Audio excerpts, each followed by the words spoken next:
Hey friends, welcome back to my YouTube channel. Emily here. This is No Expert. Thanks for being here. Tonight we're going to be making one of my favorite dinners of all time. This is something I do on weeknights when I need something that's kind of easy and super delicious and comforting. It's really great if you've had a bad day at work or if it's stormy out, and just such a delicious thing. So I'm very excited to show it to you. Today we're going to be making my take on jambalaya. So this is very much inspired by a Paul Prudhomme recipe. Paul Prudhomme was like the king of Cajun cooking. But his recipe takes 3 hours and this one takes about 45 minutes. So if you want to try the real legit thing, I absolutely recommend that. And I'm going to link to his recipe down below. But I'm also going to give you my recipe because sometimes you don't have 3 hours and you still want something really tasty. And this is really tasty. This is a classic Cajun dish from Louisiana. I learned to cook it in college, honestly, from a cookbook that I had that was like easy college cooking that was not as good as what you see here. So I kind of mashed up those two things, and the result is this really delicious recipe that has won over a lot of my friends and family. All right, let's get this thing going.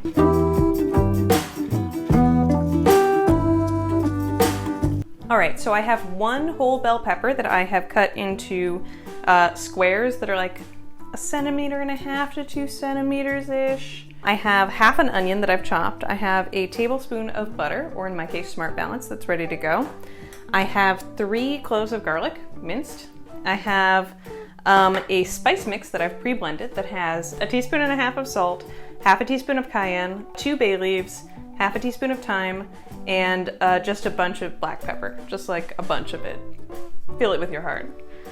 And then meat-wise, I have 16 shrimp. I counted them out, but again, you can kind of feel it with your bones. I've got frozen pre-cooked ones, but if you have fresh uncooked ones, don't hesitate to use that.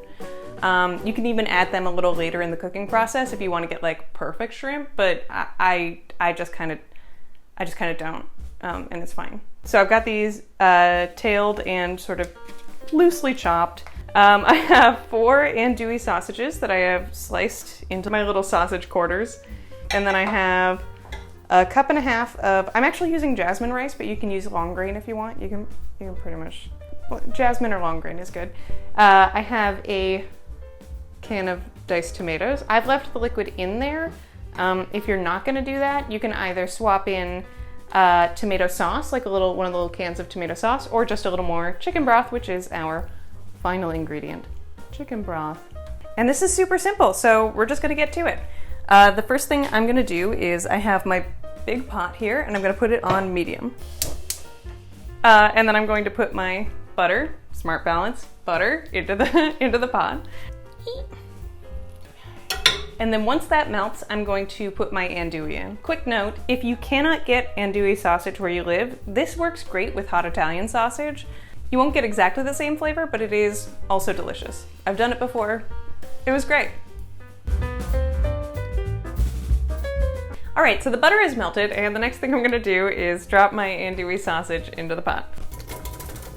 And we basically wanna brown that a little, like we're gonna like spread them out and let them sit for a minute to try and get a little bit of that browning, you know? That browning. You might have heard of it.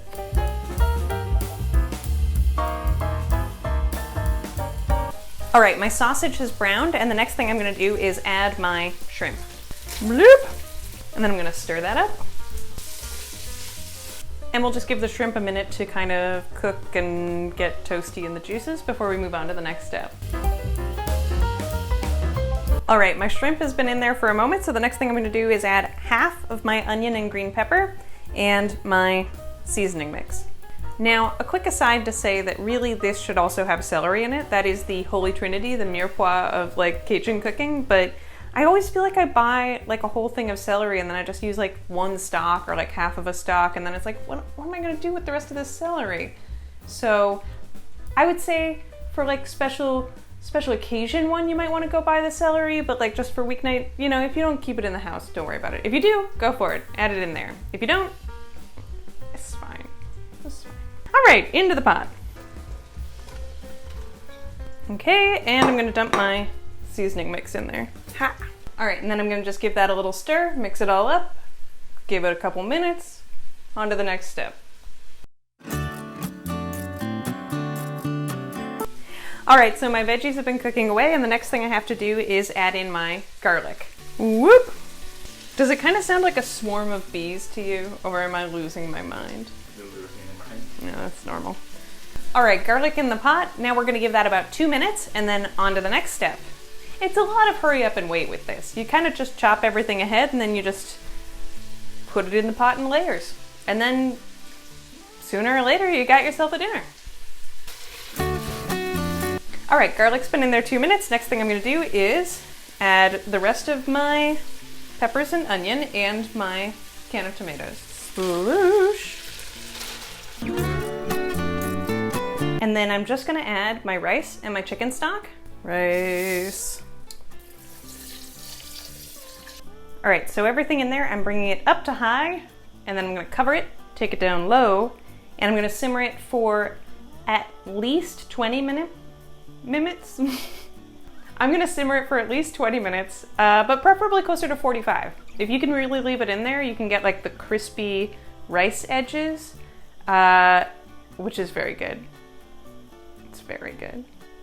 But if you're hungry, 20 minutes is fine. Don't worry about it. As long as the rice is cooked. That's your big one. Just know your rice and act accordingly. Boil. Boil.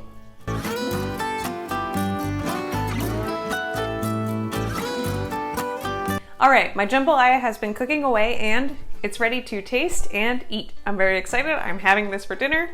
We're having a great night. So I'm gonna just grab my ladle and get myself a big ol' scoop of jambalaya. All right, this is looking delicious and I'm going to just give it a little taste.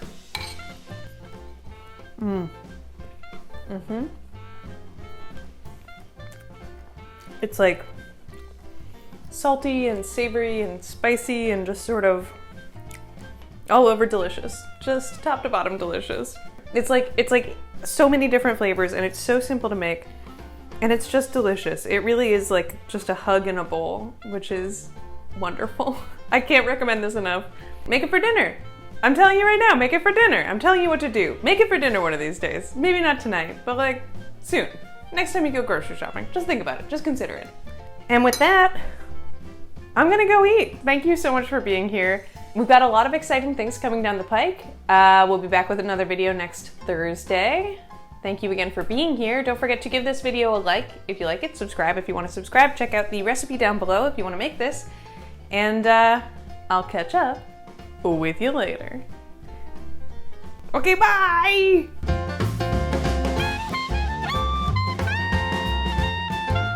I'll see you next, no, wait, I'll catch up. Damn it!